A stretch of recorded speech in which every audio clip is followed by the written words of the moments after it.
So we're going to be talking about Brown syndrome.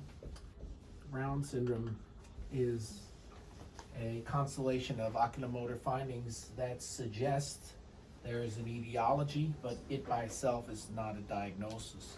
So when we have a patient who has an ocular misalignment, but it's only present in adduction, the elevation of the adducted eye is impaired to some number, might be 4, 3, something like that, and you may have a downshoot in the on the ipsilateral antagonist, and there are two forms, which is the acquired form and the congenital form.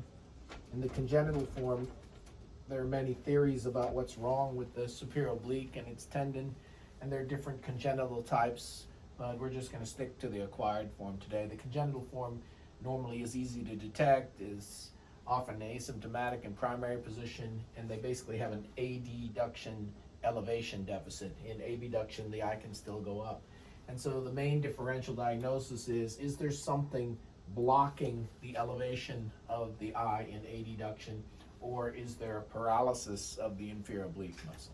So we have an inferior oblique paresis, or we have something that's involving the superior oblique muscle or the trochlea that is causing it. So for the acquired Brown cases,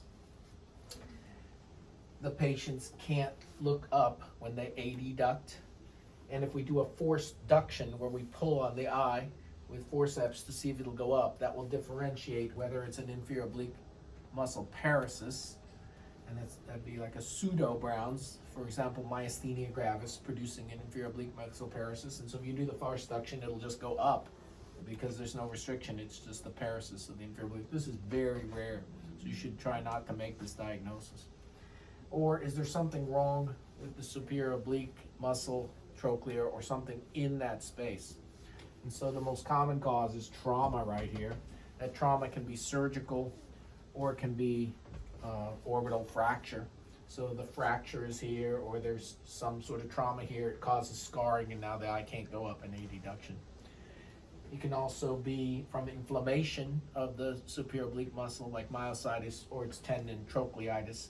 And the most common association is rheumatoid arthritis. However, the other collagen vascular diseases can produce it, and a lot of the cases are just idiopathic. The congenital, of course, is idiopathic too. So when you're dealing with a Brown syndrome, it has a very characteristic look. It cannot elevate in adduction, it elevates in abduction. It's usually a unilateral and ipsilateral only problem. It can be congenital. You're born with something wrong with that trochlea and the superior oblique muscle. It can be acquired either from inflammatory disease, trauma, or a mass right in the location of the superior oblique muscle or its trochlea, or it can be mimicked by a paresis. Forced duction will differentiate that.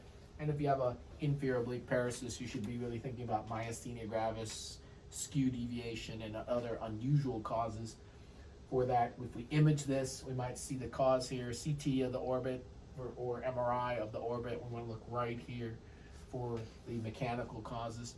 And then, as with all causes of strabismus, we can do nothing, or we could do prism, or you could have strabismus surgery. So you need to know a little bit about the Brown syndrome.